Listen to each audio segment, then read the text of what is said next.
Fighter pilot, and during the Vietnam War, on my second tour, on my 67th combat mission right over Hanoi, I was in a dive bombing run, was hit with anti-aircraft fire, and had to eject from my airplane, and was a prisoner of war for 5.7 years. And I was shot down 2 days after John McCain. And it's interesting, I had not laid eyes on John McCain, didn't know who he was. I knew the name for 3 years. And then I had been in solitary confinement by myself. I hadn't seen another soul for 2 years.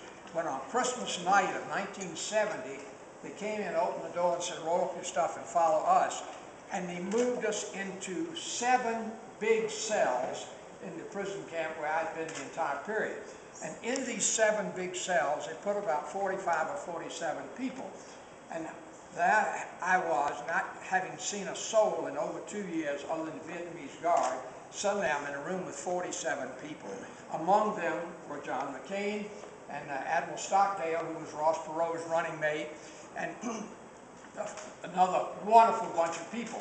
And during the ensuing 4 months, I got to know John McCain in such depth, I could never explain it to you.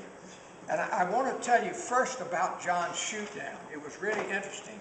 I went out of my airplane at 600 knots, and you're not supposed to survive, and was unconscious when I landed on the ground, and couldn't walk for 3 months. And John McCain's airplane, he was flying a Navy dive bomber.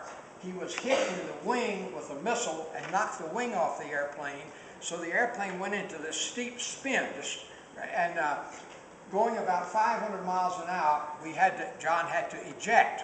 And when he went out of the airplane, because it was rolling, his right shoulder and his right arm hit the canopy rail and broke his right shoulder and right arm. And as he came out, his left arm was yanked out of the socket, and his knees were, if you can imagine going out of an airplane 500 knots, you flail as you hit the wind. Anyway, John landed in a lake right in the middle of downtown Hanoi, and he almost drowned in the lake, but the Vietnamese were everywhere. They could see him floating down in a parachute, so they captured him immediately, took him to the famous Hanoi Hilton, or infamous Hanoi Hilton, and left him without any medical care for several days. Now you can imagine, with a broken shoulder, broken arm, dislocated shoulder, what pain he was in. What they were doing, they would not give him medical care until he gave some military information. Now, in the military service, all services, we have the code of conduct. You give name, rank, serial number, and date of birth, and nothing else to the best of your ability. John hung on and would give him nothing. He was literally at the point of death, and he broke and told him the name of the aircraft carrier, the risk he was on, and what he was flying. And that's it. That's all he told him. And I'll always admire him for that grit and that guts in that terrible period. They put him in the hospital, operated on his shoulder and his arm, put the left arm back in place, and he put him in with near a full body cast from the waist up to his neck and his arms and all. He couldn't feed himself. Then they put him in a cell, and the Vietnamese guard was to feed him. Well, the Vietnamese guard didn't eat a hell of a lot better than we did. So the guard would stick a spoon in John's mouth, and if he got some of the soup, good. If he didn't, the guard would eat it. And John was literally starving. And after some period of time, they put him in the cell with a fellow who won the Congressional Medal of Honor named Bud Day. And Bud Day and another fellow nursed John back to health. And he recovered pretty rapidly once he got some food.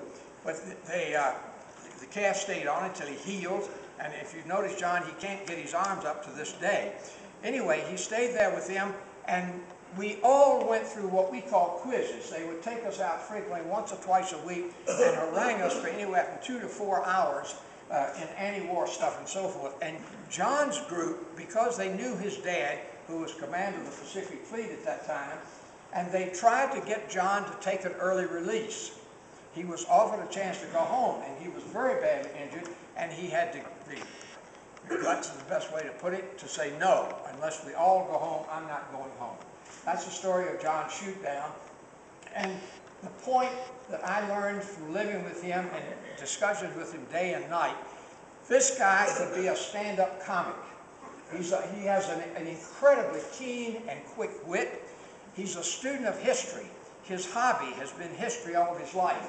He knows an incredible amount of history, and used to regale us for hours with stories of features throughout history. His grandfather and his father were both four-star admirals, the highest ranking people you can get in the military.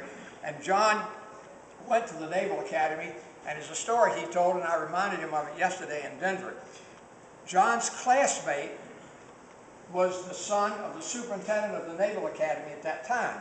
And Admiral McCain, John's father, was coming to have lunch with the superintendent, and John and his buddy were going to meet the two parents for lunch.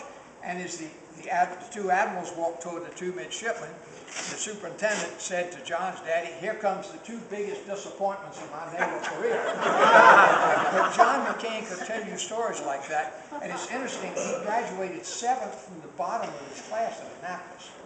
And it's because of rebellion. I mean, can you imagine having to put up with a four-star admiral your entire life? John could dominate without trying any conversation.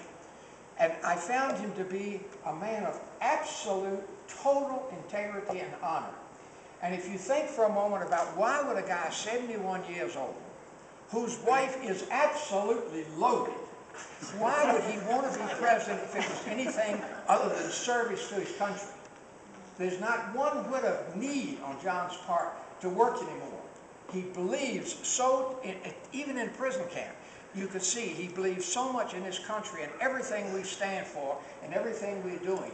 And I'm telling you, I'm going to work my heart out for him. And I ask you to think about him as a man of absolute honor, absolute integrity, who will always do what he believes in his heart is best for the country and not for John McCain. Thank you, and I thank you for being here.